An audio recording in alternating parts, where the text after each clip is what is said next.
ายดีทุกคนเจอกันอีกเช่นเคยเนาะซึ่งก็ห่างหายจากการเฮ็ดอาหารไปหลายมื้อเลยเนาะซึ่งว่ามื้อนี้มีโอกาสตุกก็เลยจะพามาเข้าครัวเฮ็ดกับข้าวคือเก่าเนาะซึ่งมื้อนี้ก็จะพามาเฮ็ดส้มปลาแซลมอนเนาะทุกคนเนาะอย่างที่เห็นอยู่นี่อันนี้ก็คือจะเป็นส่วนประกอบทั้งหมดที่ว่าเราจะใช้มาเฮ็ดส้มปลาแซลมอนในมื้อนี้เนาะซึ่งว่าตุกก็เลือกใช้ในส่วนที่เป็นพื้นท้องของปลาเนาะเพราะว่าส่วนนี้ก็จะมันแล้วก็เวลาที่เราเอามาเฮ็ดเป็นส้มมันก็จะแซ่บเนาะซึ่งว่าจะมีขั้นตอนเฮ็ดอะไรเฮาไปเบิ่งนํกันเลยเนาะนี่ก็คือจะใส่พื้นท้องของปลาแซลมอนนั่นแหละทุกคนซึ่งว่ามื้อนี้หันตุกใส่เป็น2แพ็คเนาะซื้อมา2แพ็คแต่ก็แพ็คบ่ใหญ่ดอกทุกคนน้อยๆก็จะน่าจะประมาณ5-6ขีดครึ่งโลปลายน้อยๆนึงประมาณนั้นเนาะซึ่งจะเห็นเลยว่าถ้าเฮาใส่ส่วนนี้หั่นน่ะมันก็จะแซ่บเพราะว่าถ้าว่าใส่เป็นส่วนอื่นมันก็จะบ่มีมันติดหั่นน่ะทุกคนเวลาที่ว่าเฮาใส่ถ้าเป็นส่วนพื้นท้องสิก็จะมีมันก็จะแซ่บเนาะแล้วก็เฮาจะมาใส่ในส่วนของกระเทียมตุกจะใส่เป็นส่วนของกระเทียมจีนหรือว่ากระเทียมอย่างบ้านเฮาก็ได้ถ้ามีเนาะเฮาก็จะมาตำให้พอแบบแหลกแบบนี้เฮาก็จะมาใส่เนาะประมาณ1หัวประมาณนั้นแหละอัตราที่ใส่มื้อนี้เนาะแล้วก็จะใส่ส่วนของข้าวเหนียวนึ่งก็คือจะใส่เป็นข้าวเหนียวที่เฮานึ่งสุกแล้วเนาะทุกคนเนาะแต่ว่าเอาไปล้างน้ำก่อนเด้อทุกคนก่อนที่ว่าเฮาจะมาใส่แบบนี้เนาะประมาณ1หรือ2ยุบมือก็ได้แล้วสิเนาะแต่ว่าในการเฮ็ดน่ะทุกคนถ้าผู้ใดเจ็ดหลายกว่านี้หั่นน่ะอัตราส่วนทุกอย่างหันสามารถไปเพิ่มได้เด้ออย่างที่ตุกได้ขึ้นไว้ให้ในตอนต้นเนาะเนี่ยก็จะคลุกเคล้าให้เข้ากันก่อนเนาะ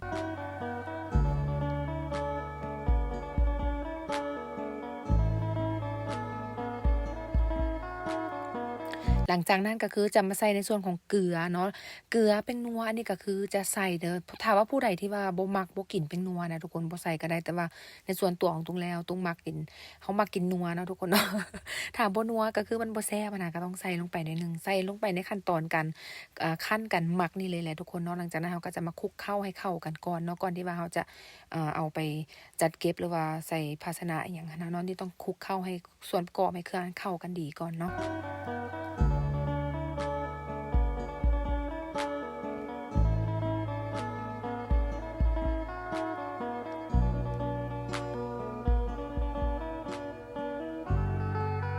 ในการเฮ็ดส้มปลาหรือว่าส้มหมูส้มหยังก็แล้วแต่เนาะทุกคนที่ว่าเคยเฮ็ดเป็นส้มซีนส้มเนื้อหยังก็แล้วก็จะรู้อยู่แล้วเนาะว่าการเฮ็ดก็มีส่วนประกอบมีขั้นตอนที่ว่าบ่ได้ยุ่งยากดอกเนาะทุกคนนี่ตุกก็จะมาซิมเบิ่งหน่อยหนึ่งว่ามันเค็มเกินไปบ่หรือมันจืดบ่จั่งซี้ถ้าว่าบ่พอเกลือเราก็เติมถ้าว่ามันแบบแน่ใจว่าบ่ให้มันเค็มหั้นแหละทุกคนถ้าเค็มหลายมันก็จะบ่แซ่บเนาะอันนี้ก็คือเรียบร้อยแล้วเด้ทุกคนหลังจากที่ว่าเราคลุกเคล้าส่วนประกอบทุกอย่างเครื่องเข้ากันดีรสชาติพอดีแล้วจังซี้หั้นนะก็คือจะ เอามาใส่ในภาชนะบรรจุแบบนี้เนาะทุกคนเนาะซึ่งว่าสำคัญได้ทุกคนถ้าว่าเราใส่เกลือน้อยเกินไปมันจืดเกินนั่นน่ะทุกคนก็จะเฮ็ดให้ส้มบ่เป็นส้มจะต้วงจะมีกลิ่นเนาะเพราะฉะนั้นในส่วนของอัตราส่วนของเกลือก็คือต้องซิมให้พอดีแต่ว่าบ่ได้ให้เค็มเด้อทุกคนเด้ออันนี้ก็คือหลังจากนั้นตุกก็จะมาใส่แบบนี้แหละเนาะก็จะใส่เป็นภาชนะเป็นกล้องเป็นกัปเป็นอันใดก็ได้ที่เรามีเด้อทุกคนเด้อนี่แล้วแต่ว่าเราสะดวกเนาะตุกก็จะมาจัดใส่แบบนี้เลย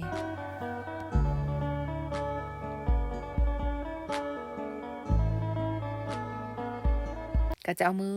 เน้นหรือว่าเน้นลงหน่อยหนึ่งเนาะให้มันแน่นๆเนาะทุกคนเนาะแล้วก็จะพริกสดนี่นะทุกคนถ้าว่าผู้ใดบ่มักบ่ใส่ก็ได้เนาะแต่ว่าตรงหันอันนี้เราใส่หนึ่งก็เพื่อสีสันที่สวยงามแล้วเป็นตากินเป็นตาแซ่บตาอยากแล้วนะทุกคนอันนี้กินได้เนาะสำหรับคนที่ว่ามักกินส้มกิน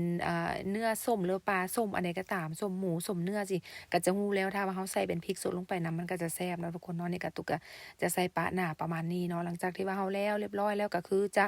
เอาฝามาปิดภาชนะที่ว่าเรานี่แหละเนาะทุกคนเนาะก็จะปิดให้แจบให้แน่นเนาะแต่ว่าถ้าผู้ใดที่ว่าอยากกินไวนะทุกคนก็เอาไว้อุณหภูมินอกห้องปกติเนาะมื้อ1 2มื้อก็น่าจะสมแล้วสินะถ้าอากาศร้อนแต่สำหรับตุกหั้นตุกจะเฮ็ดแล้วก็ตุกจะเอาไปใส่ในตู้เย็นเนาะเพราะว่าก็เราก็บ่ได้ฟ้าวกินขนาดนั้นหั้นน่ะทุกคนก็จะเก็บไว้ประมาณเป็นอาทิตย์พู้นแหละเพราะว่าให้มันส้มๆแล้วถึงจะเอามากินเนาะนี่ก็คือปิดฝาปิดหยังเรียบร้อยแล้วเนาะให้แจบดีเด้อทุกคนเด้อบ่ให้มีอากาศบ่ให้มีลมเข้าเนาะมันจะได้ส้มจะได้เป็นดีเป็นไวหั้นแหละเนาะหลังจากที่ว่าได้แบบนี้แล้วก็คือจะเอาไปจัดเก็บไว้ในตู้เย็นประมาณ1อาทิตย์พู้นแหละตุกถึงจะเอาออกมากินเนาะทุกคนเนาะอันนี้คือเราบ่ได้ฟ้าวกินหั้นน่ะถ้าบ่ได้ฟ้าวกินก็เอาไว้อุณหภูมิข้างนอกเนาะทุกคนเนาะอันนี้ก็จะเอาใส่ไว้แบบนี้เลย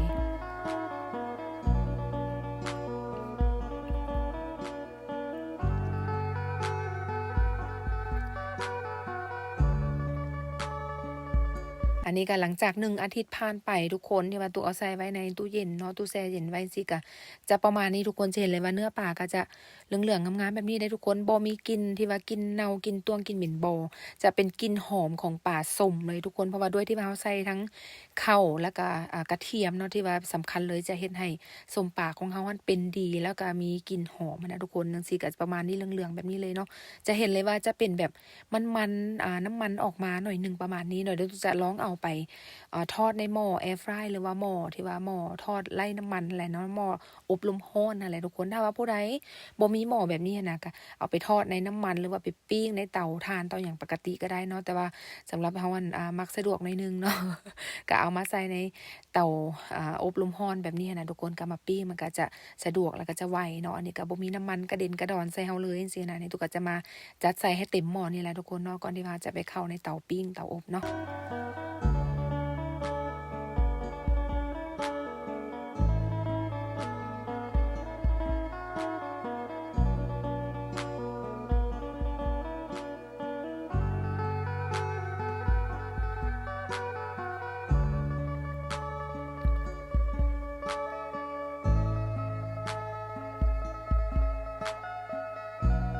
อันนี้ก็จะประมาณนี้เนาะทุกคนเนาะใส่พริกใส่หยังลงไปนิดนึงแต่ว่าถ้าว่าเป็นบักพริกสดนะทุกคนอยากเอาไปกับอีกต่างหากก็ได้เนาะอันนี้แต่บักพริกที่เราใส่มาตุกก็จะเอาใส่เข้าไปนิดนึงแล้วเดี๋ยวเราก็จะเอาไป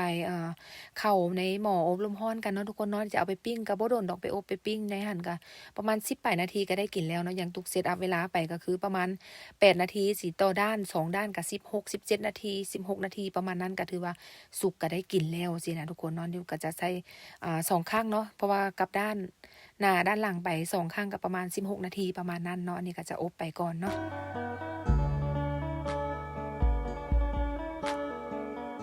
อันนี้หน้าตาที่ได้ก็จะประมาณนี้เลยนะทุกคนก็จะเหลืองๆงามๆหอมแบบกลิ่นหอมเป็นตาแซ่บแล้วก็รสชาติก็แซ่บเลยทุกคนแซ่บอย่างหน้าตานี่เลยอันนี้แบบแซ่บแท้แซ่บจริงบ่จกตาแน่นอนเนาะสูตรนี้ก็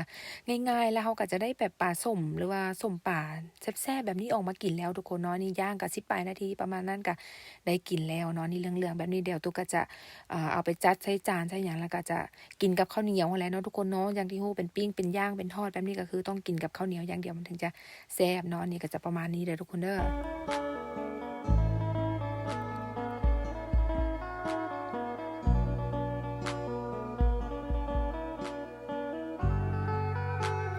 เดี๋ยวเขาจะเอามาจัดใส่จานนำกันเลยเนาะทุกคนเนาะจานก็แล้วแต่ความมักเนาะอย่างที่ตุ๊กบอกไป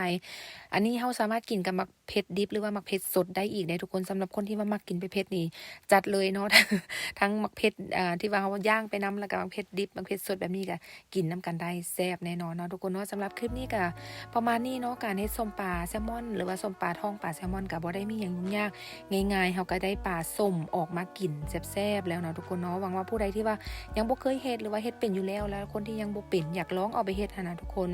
ลองเอาสูตรนี้ไปเฮ็ดเบิ่งเนาะครับฮ้องว่าแซ่บถึกใจแน่นอนเนาะสำหรับคลิปนี้ก็จะประมาณนี้เนาะทุกคนเนาะแล้วก็หวังว่าจะถึกใจสำหรับสายที่ว่ามักกินอาหารประเภทนี้เนาะแล้วเดี๋ยวจังใดเฮาก็มาเจอกันใหม่ในคลิปหน้าเด้อทุกคนเด้อ